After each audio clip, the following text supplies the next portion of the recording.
Hello, everyone, and welcome to Aha Moments for April 10th. And this Aha Moment video is based on the Aha Moment Monday that was sent out on April 10th.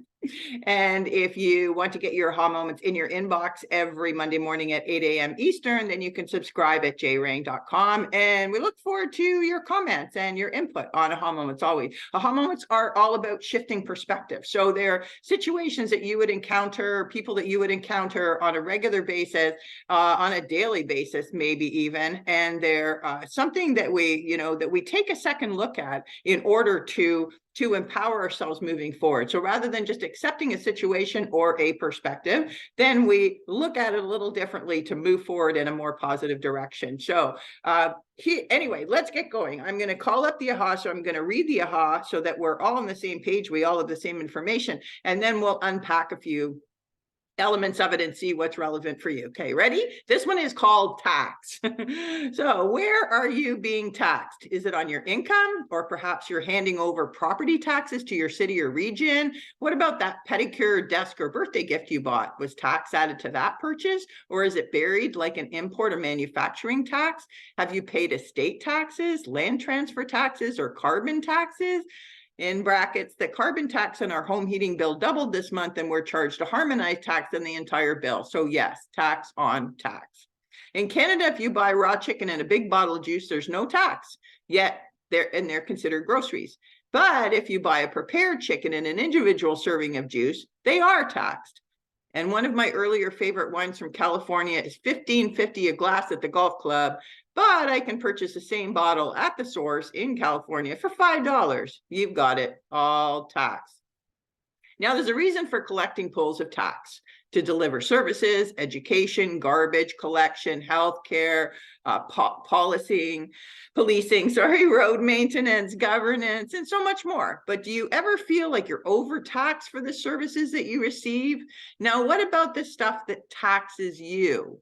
Not the tax itself, but the toll you pay from that which disrupts your mojo, like a draining relationship, a dead-end job, the inability to connect with people who are important to you, inadequate finances, a broken body, or worse, a broken spirit, or old paradigms that act as barriers to happiness. Aha! To force a man to pay for the violation of his own liberty is indeed an addition of insult to injury. That is a quote by Benjamin Tucker. Now, we know that Tucker was referring to income tax, and I'll steer clear of that political address here. But wouldn't you agree that we pay handsomely in terms of freedom of growth and expression when we allow that which doesn't serve us to consume our energy? It's extremely taxing, draining, in fact. Imagine how liberating it would be to detox yourself of stupid rules, adult children, old programming, deadlock work, and packaged foods. At this time of spring and rebirth, gift yourself true freedom, one conscious decision at a time. Gives a whole new meaning to pay attention, doesn't it? That's the aha. So let's pick up on a couple of keywords and phrases here.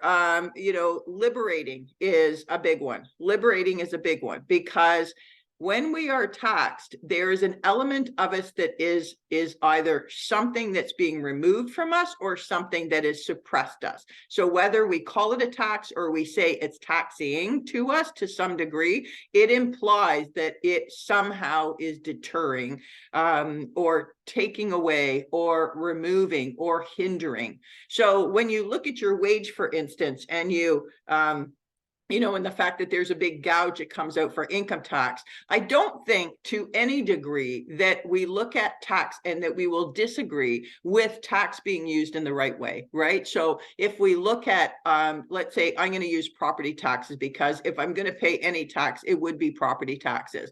And they are for policing and garbage collection and snow removal where I am. And they pay for the schools, they pay for the library and the community centers and everything. So if we want to use those facilities, in some cases we may have to pay a nominal fee, but a lot of it is supported. Now, I don't have kids in school, and there's other things. I rarely call the police, thank goodness. But you know what? I think to a certain extent, we put the tax into that pool and we agree with it, and it supports us, right? There are a lot of taxes, like I know the carbon tax that they're charging here goes nowhere. It doesn't go into anything, and I know that for a fact. So it is purely a guilt tax. I call it a guilt tax, and to make us feel guilty for running our cars in our homes. So there is an agenda behind that. Is that, you know, I'll steer clear of that, but know that you know, many taxes, certifications, and insurances, I'm going to put all three of them in there. When you look at all of them that that you will pay from your wage. So let's say you've got income tax, and then you buy, in our case where we live, we have tax on everything that we pay, so it's on the end, and where I am, it's 15%. That's a healthy amount, right? And that's your after-tax income. So you've already given likely 30 or 40% to the government, maybe more, and now you're being taxed another 15% that goes to the province and goes to the feds. So, and then every time that you and I put certification in as one of the three. So every time that you want to do something, somebody was telling me that in her cottage that they have a real issue with snails there, and the snails can be very damaging. So the people will go, you know what, on their at the docks and everything in their houses, and they'll remove the snails. But apparently the government in their wisdom says, well, you can't remove them without having a certification to enable you to do that. You need a license to remove the snails. Well, I'm pretty sure nobody's getting a license, but here's another cash grab from the government, right? Fishing licenses. Do you want to tell the indigenous people that they need a license to go and get their food? I mean, come on, right? So there's lots of other things like that and then you get land transfer taxes. You get you know, on buying homes. You get taxed on buying your car. You get taxed on pretty much every necessity. And as I said, if you buy the chicken in a bottle of juice, you know, raw, that you're going to come home and cook it, they're groceries. But suddenly when they're prepared, they're no longer groceries. Now, you know, that now you pay tax on them. So I worked out about a year ago that the average person actually takes home about 7% of their income. By the time they pay insurance, because I mean, you know, again, it's another guilt tax. You need insurance for absolutely everything. And insurance nowadays has absolutely gone through the roof. And, you know, I know from as a business owner that everyone talks about, you know, cybersecurity and different liability insurances that you need. And I think that's probably why there are people driving their cars without insurance, because the insurance is just so expensive. And when we have such a huge element of tax that's taken off our wage right off the bat, the average person, the average individual doesn't have a lot of extra money to work with, and they choose to put food on the table rather than paying all these certifications and insurances and taxes, right? So, you know, that is an element that we need to look at physically and say, what am I going to go along with? And stand up to what doesn't make sense and that you're not willing to pay. But the other half of this element is what's taxing you.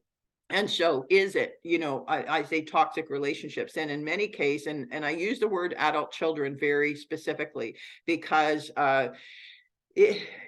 there are many children running around in adult bodies right now. And we did a video last week on responsibility, and there are a lot of people who are adults that are running jobs and families and everything that are not taking personal responsibility for decisions, for being part of the community.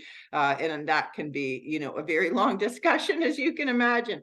But you know, adult children can be draining because they are not taking responsibility for their own decisions, their own lives, and they look for people who are stronger, who can make decisions and will lead the way, and they kind of, you know, coattail with them.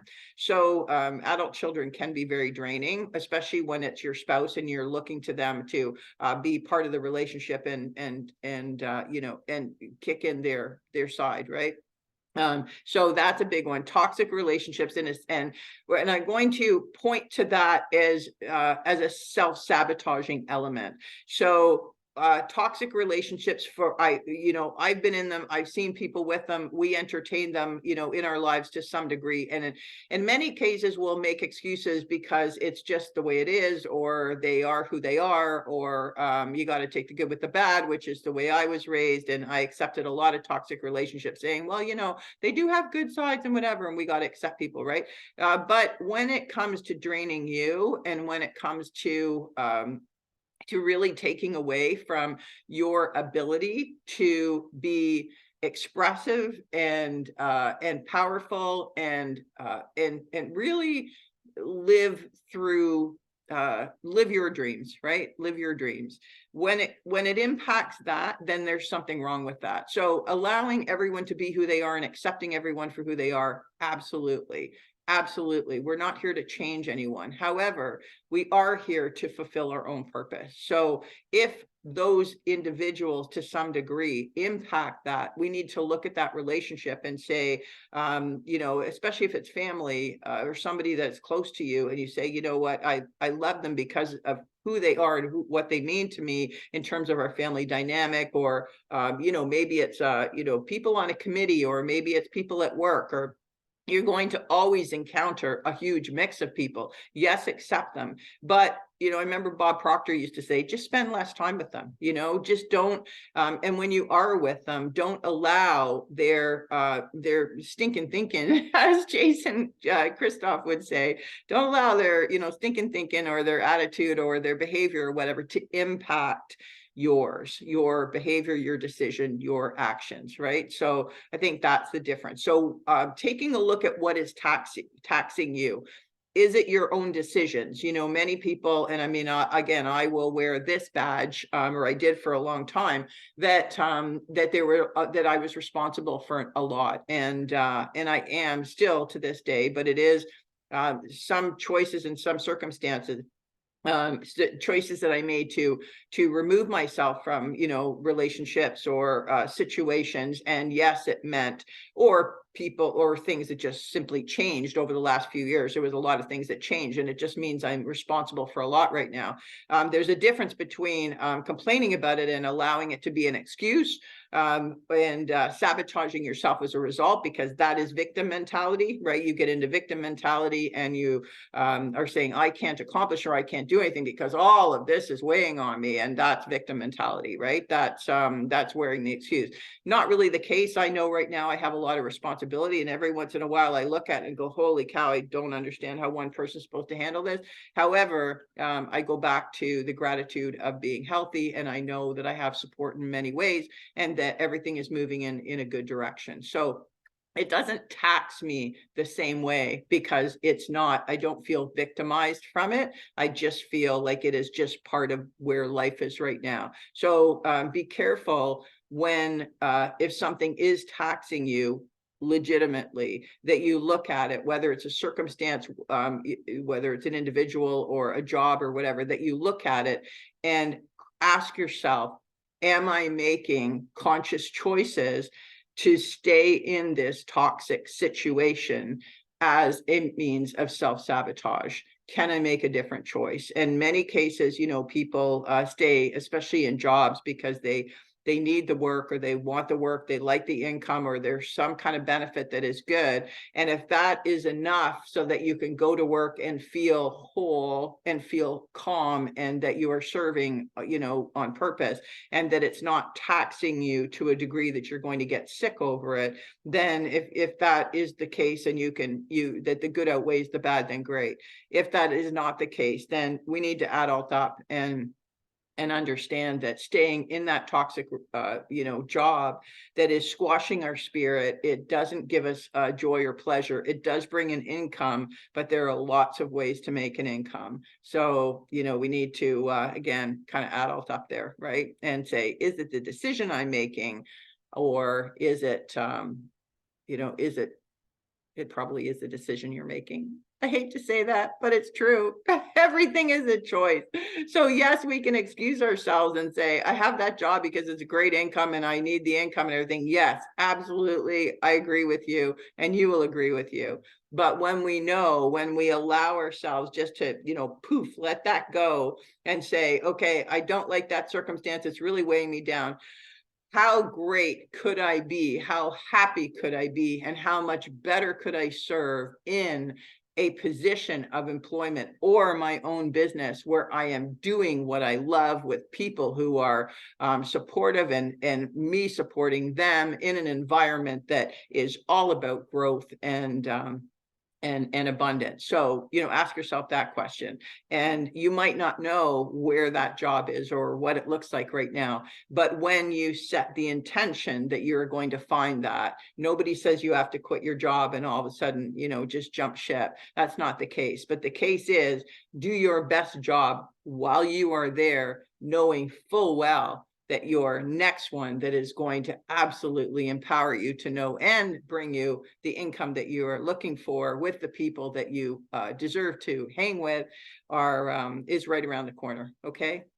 Oh, that's the difference. That's a difference. It's not about, again, victimizing, staying in that position that taxes you. It really is about making conscious choices to know with intention, to know that you are headed in the right direction and that whatever it is that you are doing is purely paving the way for better stuff to come. Okay.